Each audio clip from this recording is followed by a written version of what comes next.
Welcome to DJ Center Stage TV, episode 27. I'm Jim Collins. On the show today, I have the privilege of speaking with Joe Bunn from Bunn DJ Company. Dude, it was just over a year ago that we spoke for the very first time. Second episode of the show. Thanks so much for coming back on again. Happy New Year. Man, Happy New Year. It's always good to see you, Jim. And been following along. I know we've been talking a little bit, but I didn't realize a whole year had passed. That's crazy. It's unbelievable. I know we knew each other before that, like at least virtually, online. And then I remember being on the show, but I can't believe it was a year ago. That's crazy. It's absolutely crazy. How's 2018 been shaping up for you? What are we, 9 days in? Yeah. 9 days in, a lot of leads, I would say that. So responding to all the people that got engaged over New Year's and Christmas. And then I've spoken about this a little bit before, but we kind of stopped. In fact, it was this past weekend here in Raleigh was the what I would call the big bridal show, where they would have, there might be 200 plus vendors at that thing, probably. There could be 10 or 12 DJs by now. I haven't done it in a long time. And there might be 1,200 brides over 2 days. I don't even know. But we used to do it every quarter, this one company. And they did a good job, but we're always going to be the highest in the market. And that's just not what those people were. They weren't the high-end buyer. So we were going out there and spending 2 days, another day setting it up, all this money for the booth, all this money to decorate the booth, and just not getting the return on investment. We quit doing it probably 6 years ago and went to these, what I call boutique shows, where we're usually either one or one of two DJs. Right. And they only do 100 brides, but we do so much better. So we're in the midst of all of that is my long answer to your short question. Yeah, and so that's good. And I think the last time we spoke to you mentioned that I might have brought up the question about bridal shows and whether you do the big ones or not, and the return of investment and that not being what you're hoping for. I have the same experience. I haven't done many. I have done the ones that have been the big ones in the area in Connecticut, and I had the same experience, as far as the return of investment.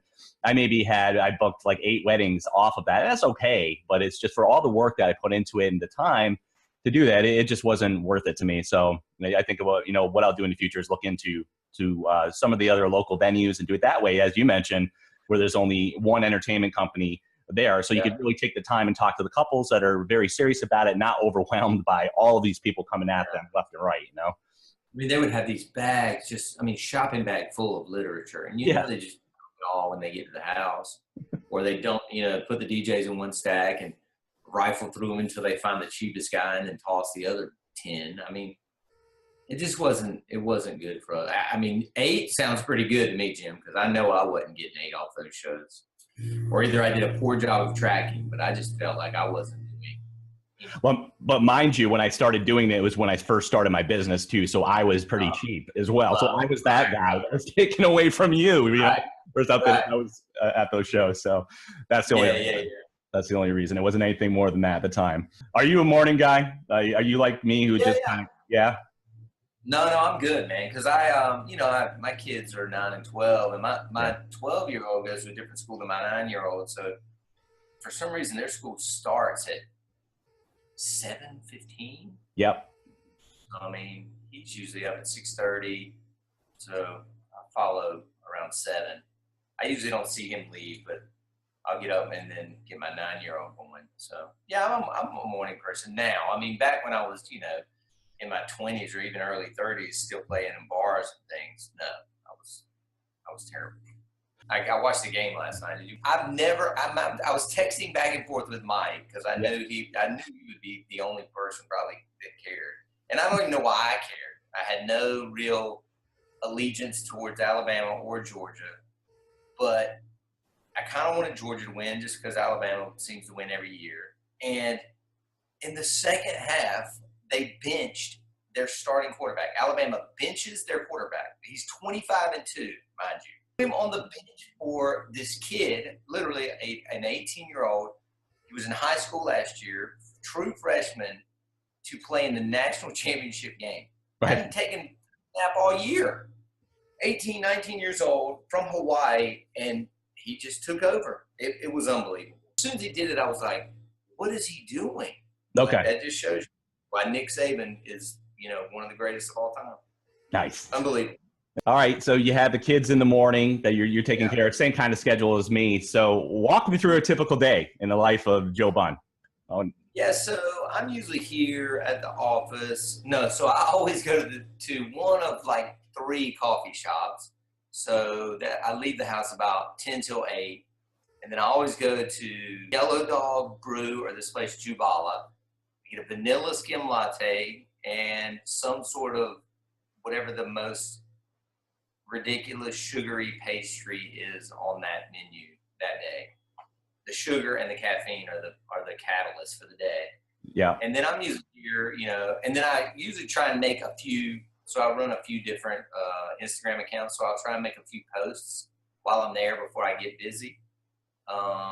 Scroll through and see what other people are doing real quick. And then I'm usually here by 8:30. And that's when I just start on emails. Like that's what I was doing before you and I jumped on. So I'll just, email takes a lot of time because I'm the actual person that responds to every inquiry. I have to, you know, with the system we have, our contact page is not connected to DJ Event Planner. Okay. So I actually have to type them into DJ Event Planner so I can follow up with them and everything. Right.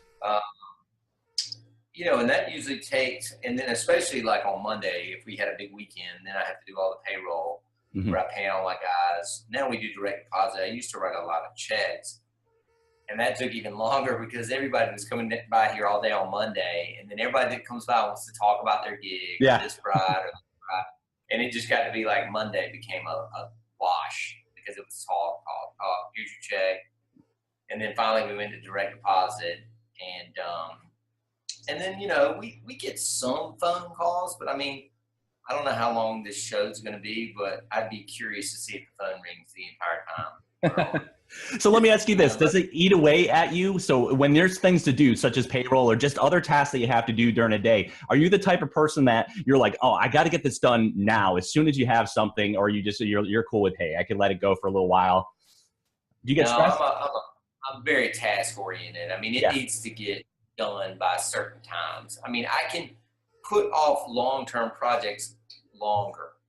So like we're shooting, and I know we'll talk about this a little bit, but I'm shooting this new training video on the 24th.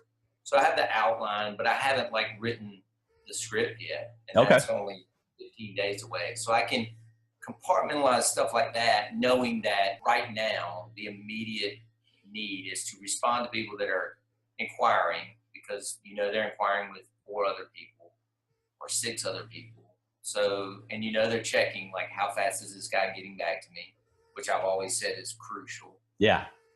And getting price in their hands and then trying to get them in front of a DJ. And your company, and when you do send out pricing, that's pretty much immediate in an email. So you get the information to them right away, right? And so you're not hiding pricing, in other words.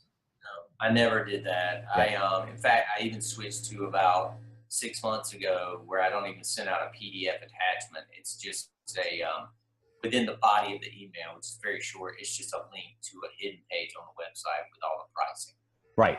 Pricing packages. Yeah. So there are no attachments. Like if they're looking at it on their phone, they just can click that link and it'll pull up a little pricing page. Right. So you get your latte, you do payroll, you're returning emails. What comes after that? And what's after that? I always go to lunch, and I'm the opposite of most people. Like if somebody asks me to go to lunch, I will go to lunch, but I'm perfectly okay sitting in a restaurant completely alone. Like my dad thinks that's the weirdest thing for some reason. I'm like, dude, that's just me, man. Like I don't. Maybe it's because we're around people so much. I mean, I don't even really like to go out unless I'm going to see like a band or something like that. Like I don't really like to be around a lot of people. I know that sounds weird, but. And I imagine too, when you do that, right, it probably, a lot of the creative ideas that you get either for your business or just to, there's times where, like you said, you want to just kind of relax a little bit and just gauge your thoughts and kind of, you need that downtime. Yeah. Yeah, so I'll always go to lunch, go out to lunch. I'm in an old, like 100-year-old building, kind of in the middle of a neighborhood, but it's in the middle of what would be like middle Raleigh. So, you've got all these different shopping centers and restaurants and things in this neighborhood. I mean, almost walkable, on a nice day. So I'll just kind of pick a spot, go, usually for an hour or so. And then right after that is when I'll kind of do errands and things like that. Like if I had to go get a suit hemmed or, pick up a piece of equipment or something like that, and that'll take you to whatever, 2:00. And then for those last usually 3 hours, I'll catch back up on whatever I missed, while I was gone, email wise. And then it just depends on the day of the week. Early in the week, I could kind of work on like a long-term project. As the week progresses, that's when I start having to gather the gear, making sure all the DJs are ready for the weekend. All my guys have their own gear, but they are missing some peripheral pieces. So like the uplights, which are all stored in this room behind me, or if they needed, they did a big show, they needed subs or more lights, things like that. So it really just depends on the day of the week. It really, I just kind of keep this open to-do list, if you will. And some of the projects are long-term, and those are the things I pick away at whenever I have quote unquote downtime, which is pretty rare. And then by 5, I'm gone. I mean, by 4:30 or 5, I'm either at the gym or running one more errand and heading home. Like I don't sit here and dig, myself into these work holes and, show up at 11, 12 at night. I don't know if I've outgrown it or outworked it or just figured it out by now. But, when I leave here, I usually feel pretty comfortable that I'm in a good place. That's good. There are some days I leave and I'm a little anxious, and then everybody we'll get home. We usually try and eat together, or there's a soccer game or something at school, get them down by 9:00. And my wife she'll go to bed super early as well. And I could get my computer back out and finish something that I started. But I never, that's, once a week that I kind of feel that anxiousness. I was talking to Mike about this in the last episode, a little bit about prioritizing and just about setting goals. And so I'm like, hey, do you set goals? Someone with a company owner such as yourself that is very successful, you must set goals for yourself, whether long-term, short-term, or how you do that. You said things to do. So you have your things to do list. Do you establish goals and set those as well? Like I do, I guess. Man, what's funny? I mean, I don't set financial goals. Mm-hmm. And I don't even set number of shows goals anymore, because everything really has changed a lot for us over the years. Like it used to be quantity. And, we were $9.95 or whatever we were for a wedding, $7.95. It was basically under $1,000. There weren't really any add-ons. And we did, I remember one October we did 100 shows that month.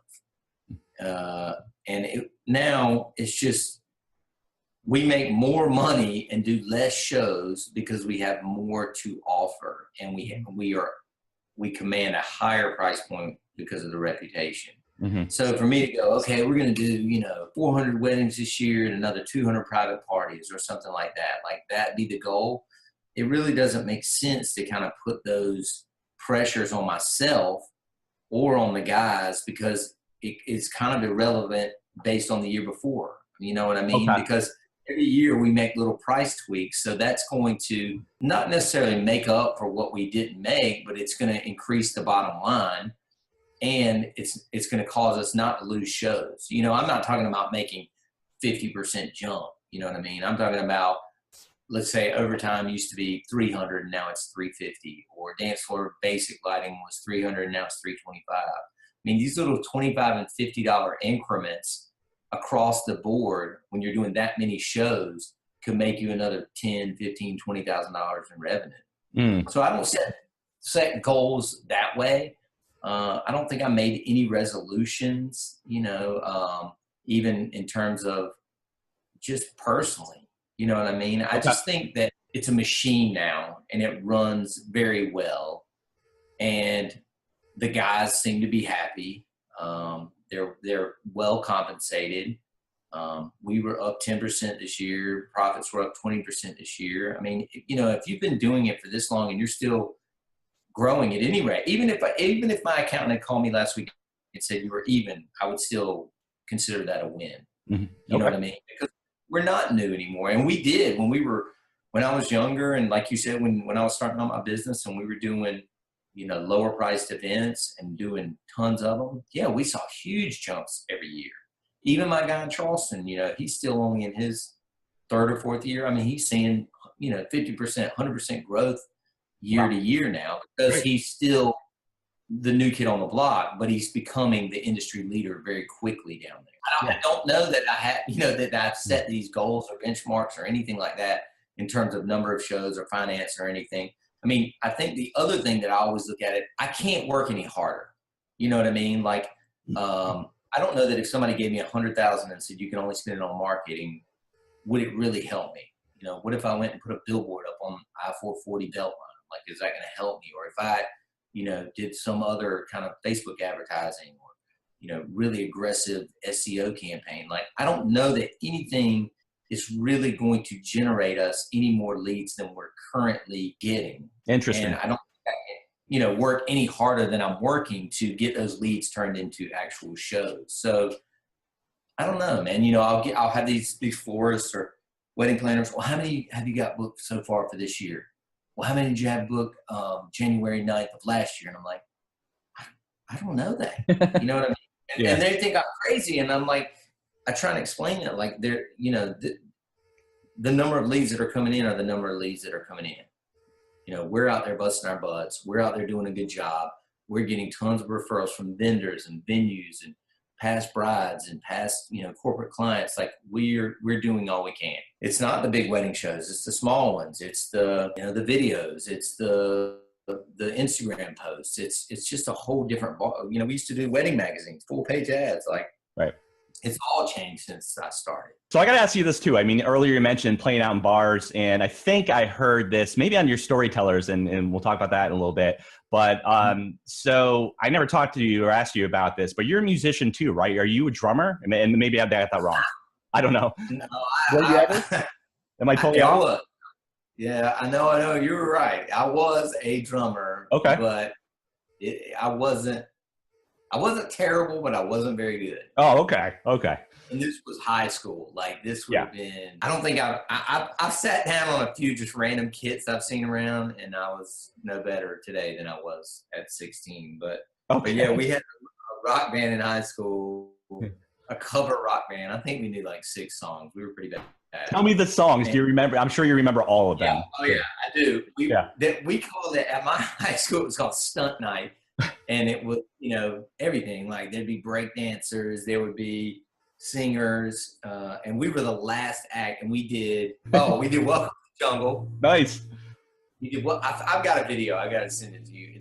And so I feel like about a week before we were going to do it, the singer quit, and I sang Welcome to the Jungle while I played the drums. And then we went straight into, I may be getting the order backwards. We went straight into You Really Got Me, the Van Halen version. Okay. Or vice versa. I don't remember but by the time, and we were the last act, by the time I looked out in the crowd, which was like a packed, you know, high school auditorium, there were like 15 people left. And it had been like packed by the time we got through with this 2-song medley. We were horrible. And we thought we were awesome. We took the VHS tape.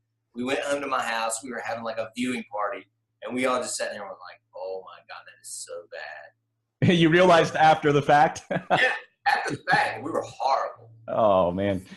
So there you go. So all right. So I had no idea. I didn't know if you'd played out for a long time, and I know you listened to like Dave Matthews, and you're interested in that in college and other bands too. But so a lot of times that comes from the musical influence of playing in bands and then DJing too. And the same experience for me. I mean, I was in bands. I did, you know, I think some pretty good bands. But when I first started off, it's funny because there was this one club that was I'm in a suburban area, and it's all suburban around the area. So there's no real place to go in the city. and play in Connecticut. There's a couple places, but this one place called Bridges Cafe, you would go there and literally you'd have headlining acts and you would open for them. So we would do that, and there would be like maybe, 4 or 5 groupies right in the front of the stage while we're performing originals and covers, kind of a mixture of both. Yeah. And that was it, man. It was terrible because you get so excited for these gigs, and then you show up and you're pumped up. You rehearsed endlessly, and there you are. You're playing in front of like 30 people, and it was such a letdown. Cool. So storytellers, that kind of merges into that and the genesis of that project. And that was such a brilliant idea, Joe. I really like that, and I appreciated it so much too, coming from a music background as a performer and playing in bands. And it really inspired me, and I know it inspired Mike to do his own. Tell me about that and how you came up with the idea of that and why you wanted to choose to tell that story. When did we do that, Jim? I think I was at Wedding Wire World in Washington, D.C., and I was listening to somebody speak, and I don't remember, man, it was one of those things where I don't remember if I was thinking about a song or maybe listening to something, that night on my iPod, or maybe some song came up on random that was from one of those episodes. Or maybe I was talking to somebody. I remember one of my favorite ones was The Counting Crows. I still love, to me, that August and Everything After album was like their best. And I remember when they were on there, that was one of my favorite episodes. But I don't remember, but I just remember writing it down. And then I think it was late summer, man, because I think I remember sitting there and I was in a seminar and the person wasn't very engaging and I wasn't getting anything out of it.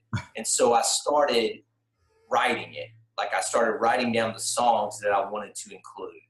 And I remember I was kind of scrolling through my phone and the list was, way long. And then I trimmed it to what it is now, which still became 2 one-hour episodes is basically how it came out to be. Yes. From, the set, literally from 70-ish, because I was born in 71 until present day. And it was one of those things. The first episode I looked at it the other day, had been listened to almost 3 times as much as the second one. So I don't know if I didn't promote the second one as well, or people just were kind of over it by then, but right. I don't know, man. It kind of just took off and had legs of its own, and people really were into it. And I was really into it. Like you did. I loved making it. I mean, didn't you? I mean, it just was really therapeutic. Therapeutic, yes. And Mike said the same thing, exactly, because it is. And you think back because everything's so emotionally triggered by the music you listen to. Those good times, bad times that you have, the struggles that you have in life, you kind of attach yourself to certain songs. When those milestones and things that happen in your life that you celebrate too. So there's a lot that you can do. And I think the hardest thing about it was for me, and it sounds like for you when you started, you had this long list and you had to keep cutting it down. Yeah. You're just like, oh, this is, I remember and I associate this memory to this song and here's where I was in my life here. But it's brilliant, it's a cool idea, and just to kind of, and it really does give another insight to, who you are. And I think that's the best part about it too. You learn who you are as a human being, but not just as a business person, and that's the part that I really take with me, and enjoyed about that. And the thing that was fun about it too is because I'm a musician as well, being able to incorporate a lot of the music that I've written too, and sharing that as well. Because a lot of people know I'm a musician, but they don't know, what I've done in what aspects of my life and how I changed from a progressive rock singer into someone that's more into mainstream. And so that for that part, it was nice to share that as well. Yeah. I mean, I could definitely see doing something like that again. And it really, I didn't even look at it as a marketing thing. I mean, a lot of things that I do are just really for the other DJs that follow me, like if I scroll through and look at my followers, especially on my personal page, I bet out of 3,500 people, 1,500 are DJs from around the world, so sometimes I just do stuff because I know that they're going to like it and they're going to pick up on it, Right. Work hard, play hard. What the fuck did I watch, man? Oh my God. This was freaking orange smoke. There was destroying a vehicle. There was doing donuts in this big freaking open space and air, fireworks going everywhere, dude. It was blowing my freaking mind, man. And you still... I don't know, man. I mean, that whole thing has been around. I mean, I probably should Google whenever Jay-Z and Kanye made that Otis video from that Watch the Throne album. Yes. that, and they cut up that Maybach or Maybach, however you say it. I was like, oh my God, this is the coolest video. And I had it in my favorites, like on the top of my browser forever. And then whenever I wanted to watch something crazy, I would always go to that video. Mm-hmm. And I remember meeting with a bride and groom, and he paid me in cash. And I asked him what he did. He said he flipped cars on the internet. Mm-hmm. And I was like, well, I need you to find me a cheap running car that has enough horsepower to do donuts. And he was like, why? And I was like, man, I'm going to chop it up and we're going to do something crazy. And he would send, we started with Mercedes, these old Mercedes. He kept sending me, they needed this and that. And finally, he was like, man, this Grand Marquis, this is what cops used to drive. This thing's a rocket. I think I paid $1,000 for it. It had the rims on it. And I was like, that's it, man. I went, gave the guy $1,000, signed over the title to me. And then it just metamorphosized from there. I knew a guy that I grew up with in Wilson.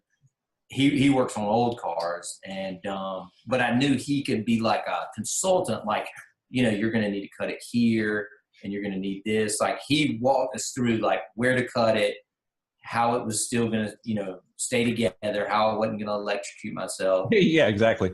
And we just went at it, and I asked a guy locally that had done all my other videos over the last 8 years, whenever I started making cool videos. And he didn't get it. He didn't want to do it. I showed him Otis. I kept trying to explain that he was like, well, I don't get the point. I was like, well, it's like, I was like, well, it's just about having fun. It's about, doing things with your guys, or, like we always have dinner parties and cookouts and go play mini golf. Like, it's about, it's about having a good time and blowing off steam, and, how you don't have to always be working. It can just be a Sunday just blowing shit up, and it's so, a filmmaker's dream too. You think that he would be immediately want to do it, right? It was like for a month, and I pushed on it, and he was like, I don't want to do it. And then that's when I went to Mobile Bee, and I had met Jarrett, Films by Jay, before, and was like, man, I got this idea. Have you ever seen the Otis video of Jay-Z and Kanye? Like, dude, that's like one of my favorite things ever. And as soon as he said that, perfect. He already knows. And I mean, I literally left Mobile Bee, whatever, on a Thursday, and I was calling him on Friday to like lock it in. And we booked a date in like June, and I just couldn't find the right location, because I knew we couldn't do it here in the city. I knew it had to be, like in a small town, like where I grew up. I just knew we would get in trouble. It was just too ignorant. And so I called a buddy, and I was like, don't you got, he's in the tobacco business. I said, don't you have a lot of property there? And I kept showing him screenshots from the video. I was like, do you have anything like this? And he goes, yeah, just, drive up here. It's like 45 minutes tomorrow, and let's look at these two places. Sure enough, I mean, like, I was like, this is perfect. And I said, can we shoot off fireworks? And he goes, you can shoot off fireworks here, but not the other place, because there's $100 million in tobacco in those buildings. $100 million of tobacco? $100 million. Oh, okay. That's out. Yeah. And I was like, okay, we'll do fireworks at the other place, and we'll do the donuts here. And so, I just kind of, I had a cooler full of beer and told everybody we were going to get barbecue after. And that was the bribe to get everybody to come to Wilson. We all kind of packed into like 3 or 4 cars, and, I was like, we're going to do some dumb shit. Everybody wear all black, and we're going to have a good time this Sunday. And man, we had the best time. Nobody got hurt, which was shocking. We just had a good time. And then ironically, I got the car, and I remember I went back and got it a few days later, and it was starting to get cold. We shot it on November 11th. So it's starting to get cold. Of course, the top is, in the dump. Right. But I was like, oh my God, the Christmas parade is next week. Like, everybody puts convertibles in the Christmas parade. And I was like, dude, we're putting a DJ booth. Instead of like the, Miss North Carolina in the back, we're going to put a DJ in the back. That's brilliant. I love it. Yeah. And that's when we swapped the DJ booth from a little table to one of my, fiberglass booths. And I got my graffiti artist to spray it up with the colors of the brand. And dude, that was one of the greatest. We were on TV for, I don't know, 2 minutes. That's great. They read all about this whole bio I'd written for them. They read the whole thing. They had like a jib camera hanging over the street, shot the DJ. I mean, there was 70,000 people out there. So when we turned the corner onto that parade route, I mean, I remember like saying out loud, I was like, holy shit, man. Yeah. Like, it was a crazy feeling because people are yelling from both sides. Randy's playing, just playing all kinds of stuff. People are clapping. Like, That's great. It was the craziest feeling ever, man. It wasn't like a show. It was just like, because we had sat there for almost 2 hours. I think we were near the end. So when we kind of turned off that road onto the main parade route and all those people were there, I was like, oh my God, we're doing it. So let me ask you this. So maybe you don't know this because it was such a big area for kind of advertising and just being part of that, but not even that. So did you generate any leads or anything off of it? Do you know? Or, and I never, not really a purpose? It's not trackable that way to me, but we have more people come up to us and I have more inquiries, or when I have a bride consult sitting right here, and people will go, I saw your video and I knew you were the guy. Yeah. Or I had a girl yesterday tell me, she goes, my fiance was dead set on a band because he thought DJs were so cheesy. Yep. And she knew me because I play at the cycling fitness place where she works. She works at the desk. And she goes, before you rule out all DJs, just look at this. And she showed him that video and the last one I did. And he was like, okay, I take it back. Like, he literally changed his entire stereotype based off of that video. So and video, like, you're talking about the other one. Was that the factory video that you put out? Or yeah. I showed my dad's factory and that's awesome. Yeah, it started with that shot of the drone shot from downtown. Which was the other guy that you worked with as far as creating videos with you and then kind of doing it? Okay. So all of the videos that I'm really proud of, not the, little 1, 2, 3 minute YouTube stuff, but even those, people came up to us at the wedding show on Sunday, and Randy and I were there, and they were like, you two guys are the ones that, do the 1 minute video, and Randy tells a corny ass joke at me. And I'm like, that's him. Yes, that's him. So people just watch that stuff, and it just goes along with that whole thing I've spoken about before. It takes like 7 times for people to see you in something before they actually make the connection. You know what I mean? So another piece of the puzzle. It's not necessarily like, dude, I don't know that it hasn't cost me business. Maybe a mother of the bride saw that video and was like, these people are ignorant. Like, who would chop up a $1,000 car? But I can assure you that it did more good than harm. Because it stands out. You're doing something creative and different, so that stands out no matter what and resonates. Right? There was no choice. I had to do it. I already had the next idea. I have to do it. You know what I mean? Or it just will, it'll eat me up, just like that did. That idea rode around in my head for 3, 4, 5 years. Awesome. So the PhD podcast, as of this week, you'll be up to episode 52, right? No, yeah. This is the 1 year. That would be 52 weeks. I think this is the 1 year mark. So we made it, which is, as you know, anything you read about podcasting, I think the average number is like 5 or 7 that people get to before they quit. So you've surpassed it. We've surpassed it. How's it been going? I think it's great, man, because it's low stress, low prep time, 30-minute, bang, bang, bang session. And it's usually based off something some listener chimed in about, and that becomes the topic for that 30-minute session. So to us, it's totally worth it.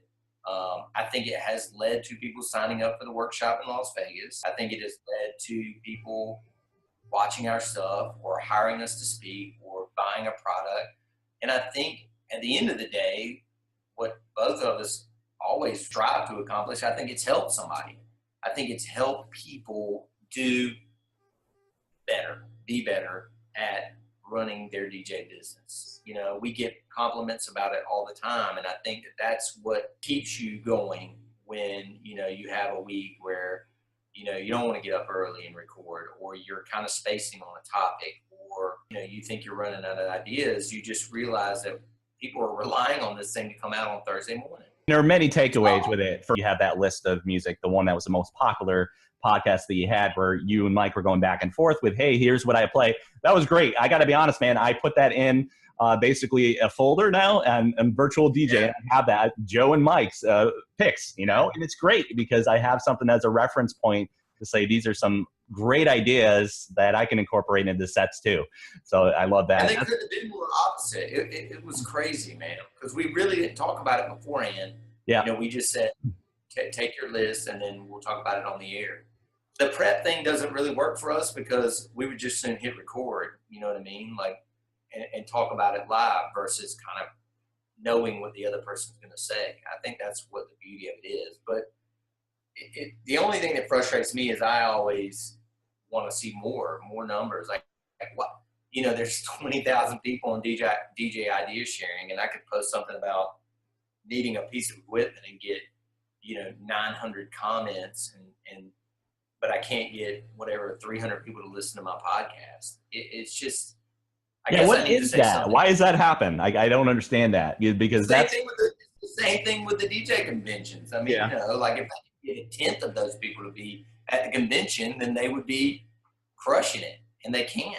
It's just, I don't know, man. People are funny. This is something I'll continue to listen to, and I do value it. So thank you. The PhD Workshop. Let's chat a little bit about that and what's coming up. Yeah, Thursday, March 15th, Mobile Beat ends around lunchtime or shortly after. And then as soon as they close that out, we're in an adjacent, smaller room, obviously. And then Mike and I are going to be doing our workshop, which we've been doing now for like 4 years, I think. The first few were here in Raleigh. We got, you know, anywhere from 20 to 25 people every time. We were actually doing it twice a year, I think spring and fall. And then even we did a PHDJ 2.0 for graduates of 1.0, and we had a really good turnout at that one. But then we started kind of struggling to get the numbers to come here, and we were like, you know what, let's just parlay it in with something that's already successful, which is the Mobile Beat show. Even better this year, you know, both of us are speaking at that. So we already knew we were going to be there. We already knew, you know, we had people that liked our stuff and were going to come see us speak. And then all they really need to do is just add another 2 nights to their stay and come to the workshop. Like we're all leaving. Mike's leaving.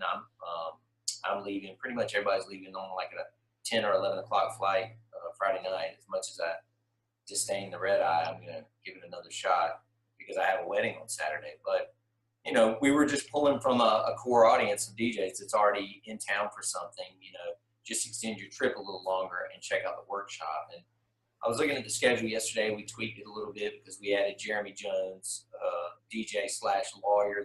He's doing that on contracts, I understand, right? I think I looked at your last episode that you did. And if you had to sue somebody, how do you win? How do you know what I mean? Like if it ever came down to that, how are you going to win this thing? And, I just gave a bride back her non-refundable deposit because her and her fiance called it off. But she booked me literally 2 weeks ago, so it was one of those where I'm like, oh man, I got to. You know, I felt I had some guilt. I'm like, I got to give this back. You know, even though it's no refunds in my contract, I'm like, whatever. Yeah, you know? There's been several circumstances where I've made exceptions. Don't get me wrong, but. At the end of the day, you know, my contract had me protected, but sometimes your conscience and your being a good guy outweighs that. Yeah. But yeah, you know, and we're going to do everything from marketing, the schedule or the itinerary, if you will, curriculum, if you will, is on PHDJWorkshop.com. Okay. So, but everything, like I'm going to be talking about social for an hour. Mike talks about like scaling your company. I'll probably talk about a little bit about hiring, but that's my main topic I'm talking about at Mobile Beat. So you'll hear that. And then I think you're probably going to mention it, but that's my latest DVD, if you will. I'm not going to burn DVDs this time, but will be about hiring, retaining, keeping your DJs. So that's what I'm speaking about. Will be, and then there will be an accompanying training piece to go along with it. So now I think the way I'm going to do it now is video on demand, where I just, I'm able to give you a card with a unique code to download it. So no more pressing DVDs or thumb drives. Hopefully I'm going to give it a shot the digital way this time. That's great. And just so I'm understanding this too, as far as this new product that you're putting out. Yeah. So is this for the PhD workshop, the sessions that you're doing? Obviously they're separate from this, but are you thinking about incorporating in some way those sessions for the workshop to be put into something that people that can't make those may be able to download in the future for a price, or for value? Yeah, maybe in the future. Okay. I mean, for now, it just, it does really well as a workshop. Yeah. But at the end of this run, we'll probably assess again, like, are we going to do this again next year? I don't think we would do it here anymore. I think it would always be at the beginning or the end of Mobile Beat, just because, again, you're pulling from this core. I mean, people from all over the world. I mean, I know one of our attendees is coming from Australia or New Zealand. That's awesome. Because he was already coming to Mobile Beat, and he's a fan of ours, and he's coming to the workshop. So, it's hard to say. I mean, I think we sometimes we get done with it and then we assess, do we want to do it again? Or, do we put this information out there on the internet or in a DVD or, I even told some DJs recently about what they want to see me do, like a subscription-based membership account, a private account where you log in every month, and maybe I do 4 videos just for the people there that are members. And then maybe like a live Skype call, a one-on-one, like if you were the top tier, and then maybe the middle tier had a session with, a webinar with all the members or something like that. So I think that's a great idea. I think that's great. And I've been hoping that more industry leaders would do those things and offer those, because I know, and it's just a matter of saying, get your ass out to Vegas and be present. It's one of like we were speaking about from the beginning. It's kind of one of those like long-term projects, but yeah, it's definitely been on my radar as something I may give a shot to. And it's just a matter of, it's going to be one of those things that's going to take a lot of my time. So I understand. I got to decide if it's worth putting all that time into, right? And for all the things that you have going on. Is there any reward? You know what I mean? I just gotta figure it out. I got it. So you mentioned the new project will have a hiring, retaining your, the talent that you have. Now, is this from a perspective where you cover business owners that are just expanding, starting off, or for those that have already established and are just want to expand further, or is it all across the board? I think it's across the board. I think it's anybody that wants to find new talent. I think it's anybody that has talent and wants to train them. Like, I'm going to have a training section in there. And I think it just is going to basically show like how you can teach an old dog new tricks. You know what I mean? Like, Mike is a very big proponent of hiring people and just training them from nothing, no experience. Whereas pretty much everybody I have across the board, even at the 3 other offices that I don't even own per se, they still pretty much hire experienced DJs. Okay. Okay. So, even though Jim Collins moves to Raleigh because his wife gets a job at IBM, he still wants to keep DJing, even though he moved out of Connecticut. Yeah. And he Googles Raleigh wedding DJ, and we come up on the first page, and he wants to come work for us. Well, I don't really like the way he does the, garter toss, but I can teach him the way that we do it. And as long as he's okay with assimilating into our program, then he can work for us. And I'm not spending months and months trying to raise this guy or teach him things that are almost, to me, unteachable, like what song to play next. Like, it's intuition and experience and reading the crowd. Yeah. Those things can't be taught, man. That's just experience. You're right. And he's a bald bastard, and he would need to wear a toupee or something if he was going to do that. I mean, obviously that's the other thing. Maybe like one of those, like the hats that the guys on Peaky Blinders wear, the newsboy cap. You could wear that. You could get away with that. But I would imagine too, for this project that you're putting out, it's really going to be beneficial too for new business owners that are looking to expand, because if they need that direction and guidance as far as where to go and how to establish it. So I tell you what, I mean, just from a perspective, it's me having another master of ceremonies that I've trained for 16 weeks. He's been doing, you know, he's done a total of like 7 or 8 weddings, so not too many on his own. He's done a great job. But it's really difficult for me. I find that I do really good selling myself, but when I'm selling somebody else, it's very challenging for me because, number one, there's not a lot of reviews. There's not a lot of reviews for him. There's not a lot of video captured for him to show them examples of Mike and his performance. Yeah. So it's very challenging. And it is, but it isn't. I mean, one, you just have to, you know, you have to just release that feeling sometimes and release that control and know that you've trained this person to be good.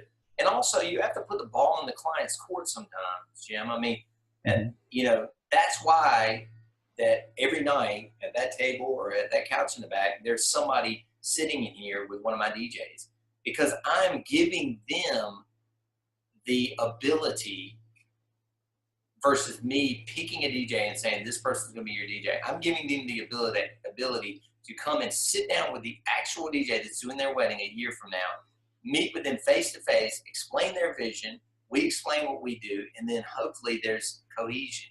Okay. Like, it's very rare that somebody leaves here without booking that night or within 2 or 3 days. Every once in a while, somebody will be like, no, we just didn't click with blah, blah, blah. Can I see DJ blah, blah, blah? Or who else is open on April 4th or whatever? And I'll give them a list. Their bios and 1-minute videos are on the website. They'll dial into another person, and it's never been past the second person, put it that way. So am I understanding correctly then, are your DJs selling themselves at those meetings and they're setting up the meetings and just taking I'm never there. The only people I sit down with personally are people that want me personally. Like, I would never sit down for a wedding and say, I got this guy Jim, and he's awesome, and here's a video clip of him doing the introductions at the Carolina Inn last weekend. I just, it's, if somebody sees me sitting down with a couple in here, they've specifically said, we want Joe Bunn personally. Okay. Well, that's interesting. Maybe that's the way I should do it then. As far as building that trust and everything, right away they know the person that potentially be working their wedding, and that's just the next step. My concern and worry is too, I've trained this MC to do great things at events. However, their sales suck and they can't sell themselves, and that's what I worry about. So I got to probably train them that way. So I've had that happen before, Jim, where I've hired guys that were DJs. They were good DJs, they were good MCs, but they just couldn't sell. So, but again, I mean, in the history of the company, we're talking, since I incorporated, it's probably been 17, 18 years now, 19 years.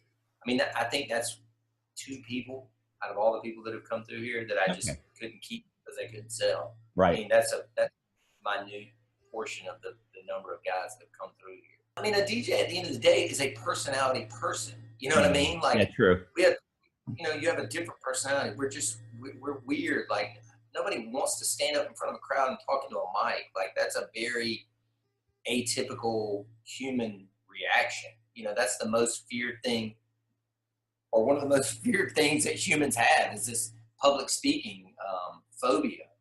And here we are, like, hey, what's up, guys? We do it for money. Like, right. It's just a weird thing. So we have that personality already to sell. It's very rare that somebody can't sell, especially if you're selling something that you're passionate about. True. Like, I have a real estate license. I couldn't sell a house. I was terrible.